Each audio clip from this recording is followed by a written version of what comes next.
It's Christmas time. DCC systems here.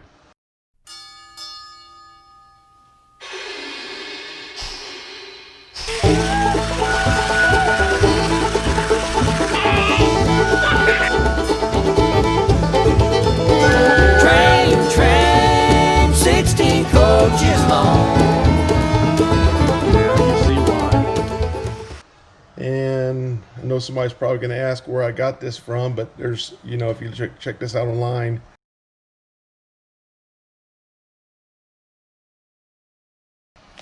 And let's take a look. It is the ESU cab control. Let's put it over here. ESU cab control. This is it's a wireless Android base. It's like a cell phone, and I wanted to make sure that he at least started with technology better, and maybe he'll stay at least ahead of the power curve for just a little bit anyway. And let's open it up and take a look at it. Looks like the power supply. That's a pretty hefty looking thing, and this is just a quick one. This is the control itself, and here's the handheld Android thing. Yeah, that's pretty neat, and we'll get into more of that. And you get some paperwork, whatever that says, a quick start and a user's guide. I went online and looked at this thing, and I thought it was pretty nifty, and I'm starting to dig into underneath here, and I'll have to get a video together for the wiring of this thing. Okay, returning to electrical again, just a recap of what I've got underneath the table, and I'll show you from the other side. I have 12 drops from the track. I've put little stickers here at the entrance of each tunnel. There's a drop. In this section here, before this crossing, there's a drop. There's a drop on this line here. There's a drop on this line here. As it crosses this crossing, I have a drop here that goes around to there about 3 feet.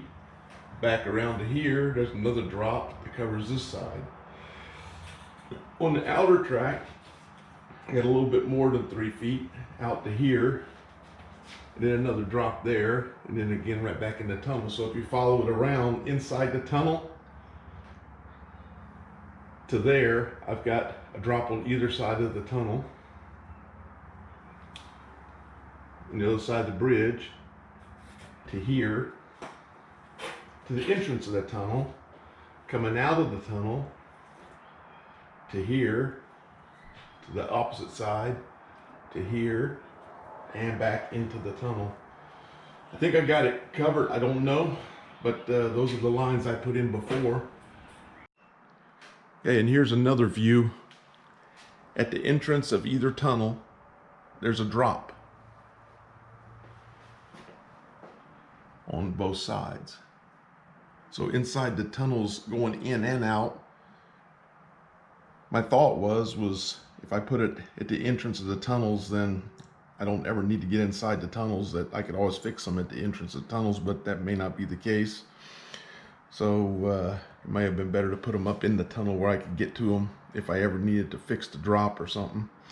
I don't think that's going to be an issue though, but we're going to follow this track going in the tunnel. There's a drop about 3 or 4 foot later. Coming out of the tunnel, there's a drop for this section prior to the cross. This one's uncovered.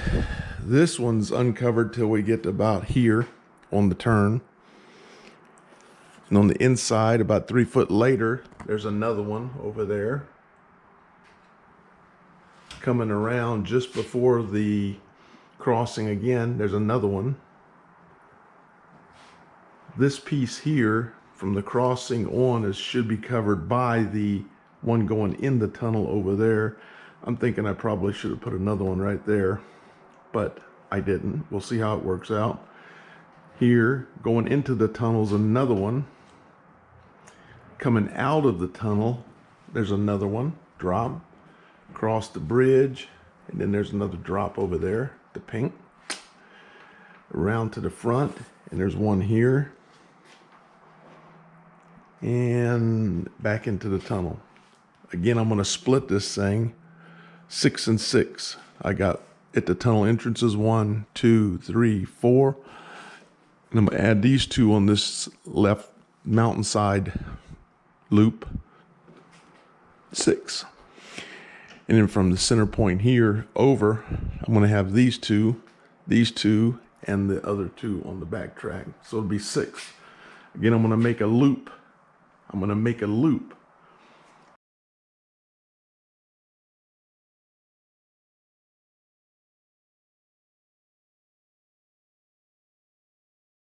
From here, like so, and end it. A loop from here and end it. It'll be 2 separate wires going to one centralized box. Then I'll have a block, and then 2 wires coming off of that block that goes to the control unit, which I'm going to mount underneath. Okay, back from a Home Depot run. I did have some 12-2 Romex wire that I peeled out of the thing, and it was black and white and solid core. I was going to use solid core, but I caved, went ahead and bought stranded 12, and I got the colors I need to match all my stuff down here. I figure I'm going to do this one time. I'm going to do it one time, do it right. I'm going to pair these up, put a little tape on this whole roll so I can not have so much loose wires. Got the wire all taped up into one pair. Now let's get underneath and feed her around. Well, didn't really know where to start, so I started by making me an equipment shelf. Went and bought me a hinge and used one of my spare pieces of plywood that I had, and I'm gonna put this shelf up like so, and I'll make it where I can drop this shelf down, and I'll use that as an equipment area. And I'll have to find a way that I can quick release it to get it down, but I don't expect to be moving it a whole lot. So, okay, equipment shelves up, and I got me a hole drilled through for my power line that's going to come into the transformer. And when I get this thing done, I'll show you another video here.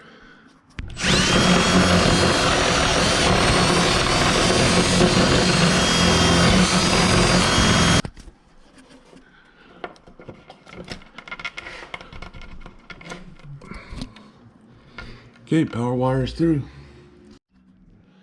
Okay, the power supply is up there on the shelf, plugged in, and I need to find a way to mount that. And this is the cord that goes over to the next piece, the controller, which will mount over here beside that. Okay, the power cord is secured. Goes through the hole to the power pack. It's plugged in. Now, next. Okay, welcome to my nightmare. Why I elected to do, and I've got a pretty good bit of it done, was instead of a circular pattern around each one of these pairs of wires, I ran a pair of wires per square on these quadrants here.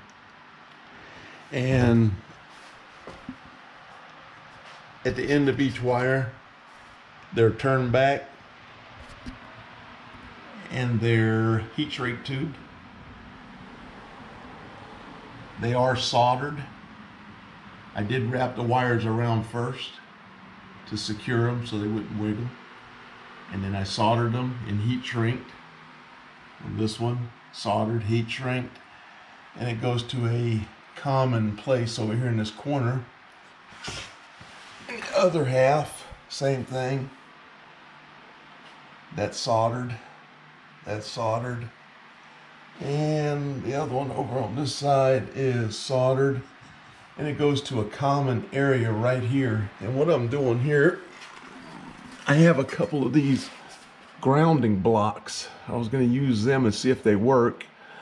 They're epoxied on. I'm epoxying them on. I'm going to try it out, and basically it just gives me a place to put all my wires together, as opposed to a a terminal block. I didn't find a terminal block that only had 4 or 5 things on it. They all had 10 or 12, so I elected to try this method. All the wires go through into this back area. I haven't started that area over there, as you can tell, and this area over here hasn't been done yet, but that's a good solid day of work right there, and we'll get back after tomorrow. All completed underneath here, and I ended up using, out of this picture that I'm going to put right up here for you,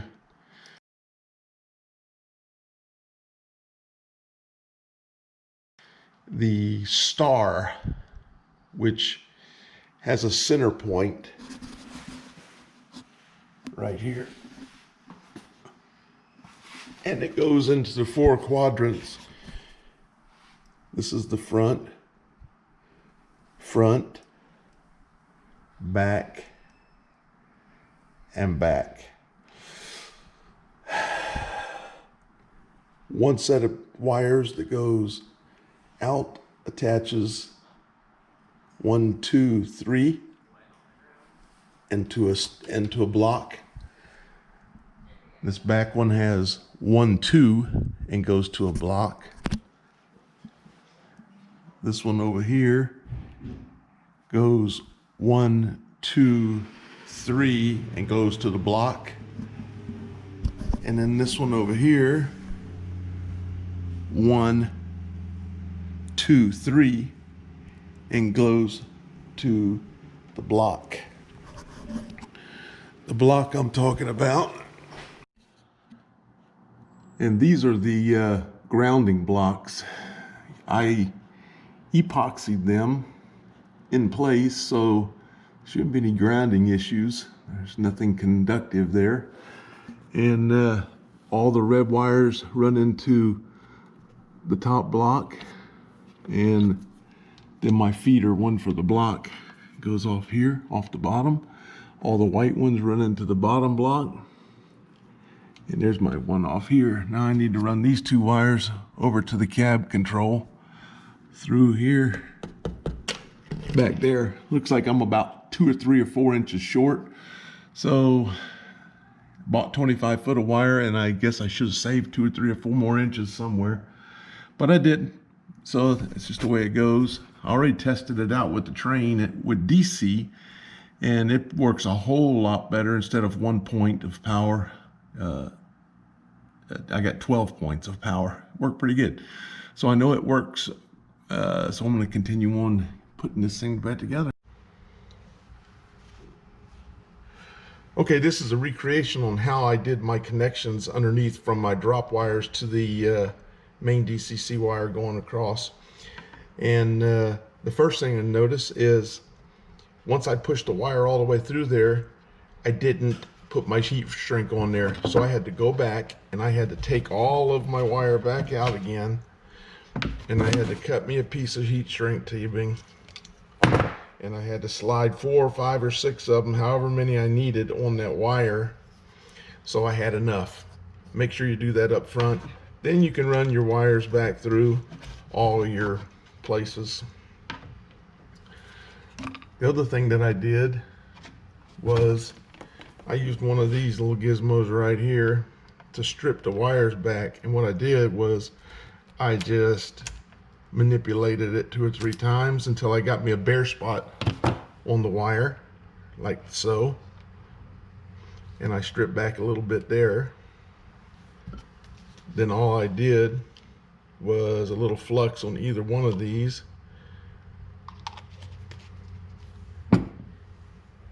And my solder with a good soldering iron.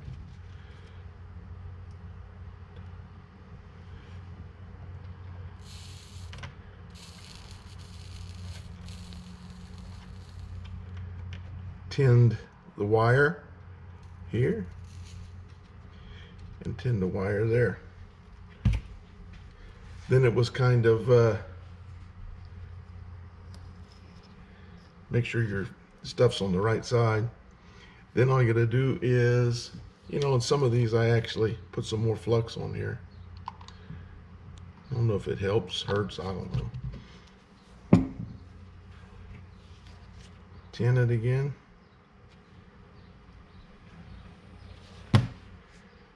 Touch your wire.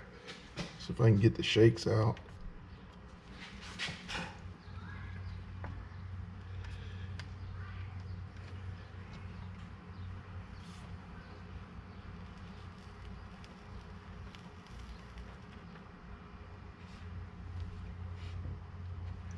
And they become one. Here's a close-up of it.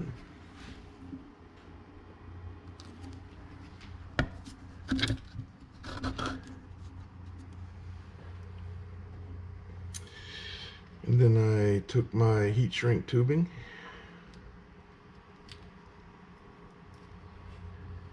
I put it over top of there. And I had a heat gun, of which I lost. So I used this lighter, torch lighter.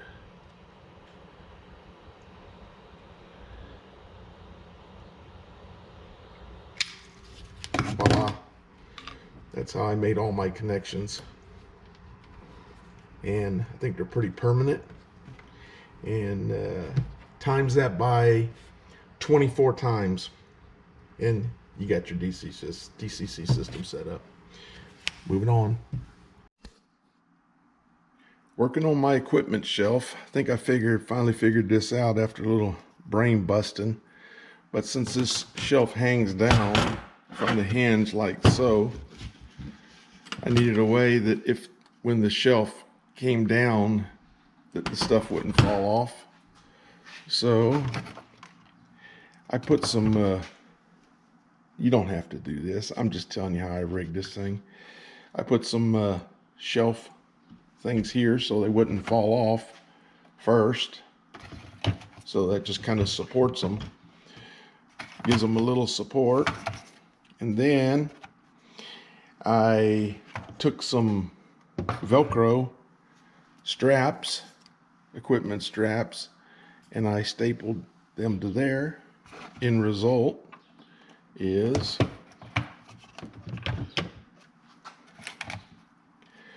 stand by, I'll show you.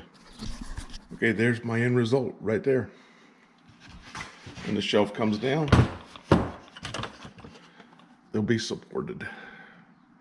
Now, all I gotta do now is run wires to the back of this cab control from my blocks that I have underneath there. Working on it. Okay, I've got it all hooked up underneath here. Everything underneath is done. I have to redo some wiring here on the back side of this. I can't use this 12 gauge wire going to the back of this controller for the DCC. It's too thick and that's just not gonna work. So I'm gonna redo the wiring on that. Probably gonna redo my bus bars. I got actual bus bars coming. So I'll probably redo on that. That's pretty basic stuff. Generally the system works. What I did was I hooked my DC system up to it, and just to try to make sure the electrical all worked. And apparently it's hooked up right. Each one of those drops is getting that DC power. So